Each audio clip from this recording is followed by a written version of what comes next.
Governor Mangunjika, you're here in Washington. What brings you here?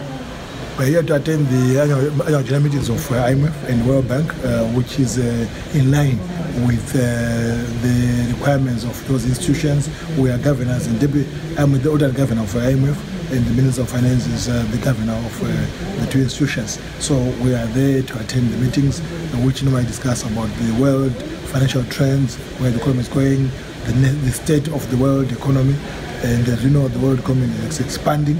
And so it's also the Zimbabwe. So when the world economy is expanding, the economy is also expanding. You're here at a very interesting time where your office in the Reserve Bank has really been under fire, especially in the last weeks where we saw the rate of the bond note going down, and a lot of people have been saying, you said if the bond note is not performing well, you were going to resign. What's the position?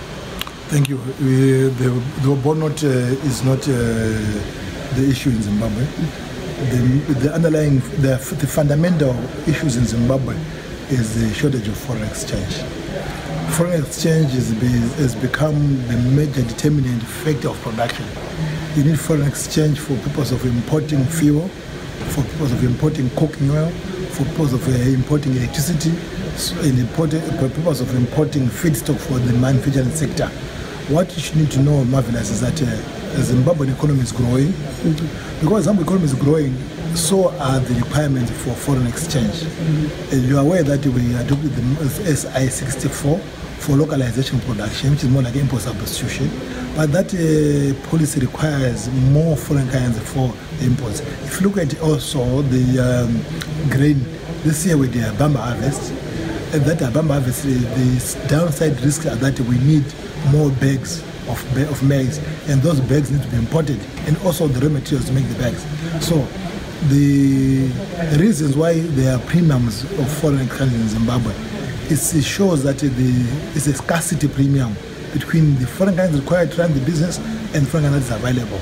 And as you are aware, those rates have since gone down because we managed to negotiate for a $600 million facility offshore from the Reserve Bank, which is being used to bring foreign currency for the importation of those products. So the bond note, the primary role of the bond note is not to remove the queues in the banks.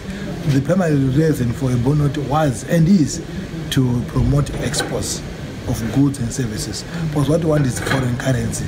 So we are promoting exports, and exports have increased in the last 8 months by 48%, and so we're quite happy. So the bond note judged on its primary objective of increasing exports. They're working very well. The export remittances, they've gone up. So those are the criteria for you to judge whether it has failed or not failed. And therefore, as far as we are concerned, our primary objective has been achieved. You might want to know that the premiums on the oil cash, premiums on other TGS, and the bond note, they're all high, but they've since gone down because of availability of foreign currency. So the issue is not about bond note, it's about the foreign currency in Zimbabwe, which is what we're trying to achieve. And as the last question, we also understand that you are now going to be issuing Bureau de Change licenses. What does this mean? And also, is the South African rand now a recognized currency for trading in Zimbabwe? The South African rand was always still in the basket of multi-currency system in Zimbabwe. Since its adoption in 2009, we use the US dollar, the rand, and other currencies. So the issue about the rand being used in Zimbabwe, it's common knowledge that it is part of a currency system. But what people are asking for, what they say, which I've been reading, unless if I'm wrong, is that they say, why don't you change the US to use the rand? But that won't make sense because most of our exports are in US dollars. We cannot export US dollars of gold and onto to then sell the US dollar to the Reserve Bank of Zimbabwe to get rands. It won't make sense at all. Because when you import the fuel, you use US dollars. When you import electricity, you use US dollars. When you import all the raw materials, you use US dollars. So the rand should remain as a part of the multi-currency system. So the government position is very clear, is that we use the multi-currency system as the adopted exchange system in Zimbabwe. So the multi-currency system is there, is going to remain, and that is what I want to use. We don't want to change the currency of export to get a softer currency. Don't make sense at all. But unless if one can just get a huge loan from South African rands, and then we use them in the market, then you can increase the amount of funds in the market. But you can't go and change or use dollars for rands. No, that we cannot do. So, and the issue of bureau de change, why? Bureau de change, we're putting them in place because money should be sold for money. We want to legalize the selling and buying of currency through formal systems called the Bureau de change, which is in line with the nature-based practice, even here in America. If Bureau de change, if you go, they call the currency exchange here in America. So we are saying instead of selling money in the streets of Harare and Bulawayo, let's formalize that by having Bureau de change licenses. So that is a standard, and we're happy that if you want to pay, say, your school fees, or you want to pay your DSTVs, you can just go and buy money from Bureau de change, which is a formal. It also introduces the scarcity premiums.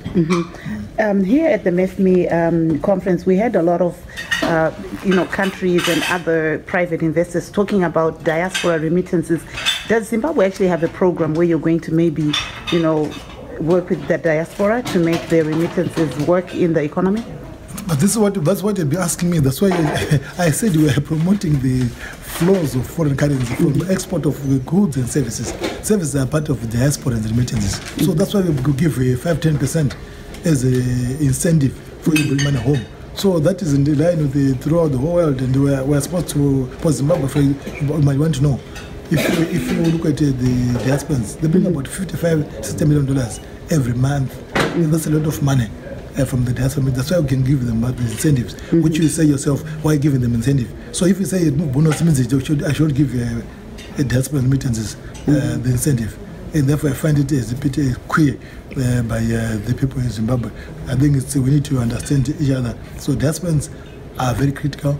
But if you look at the net exports of tobacco, they might be below than what diaspora remittances. But diaspora remittances, there's no cost of production. This is the cost that already embedded in you, which is your education.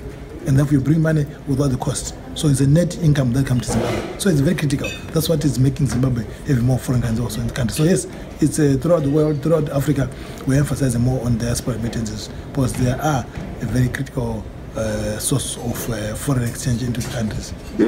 Thank you.